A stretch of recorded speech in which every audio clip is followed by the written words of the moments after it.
Hello guys, in this video I am going to show you how to add a new activity to the JustFit application, but first I just want to mention, don't forget to subscribe to my channel because at 10,000 subscribers I am going to show you my whole YouTube revenue statistics and growth strategy, how to make money online. Now let's jump into it. First of all, open the application on your phone. After that, tap on the activities button down below, which is the third option. Then scroll down to the bottom of this section and tap on add more activity.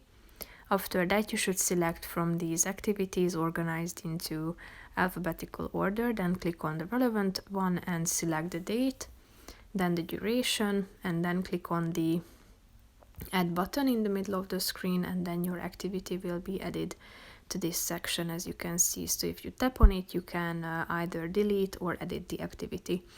That's pretty much it for this video, guys. See you in the next one. Bye bye.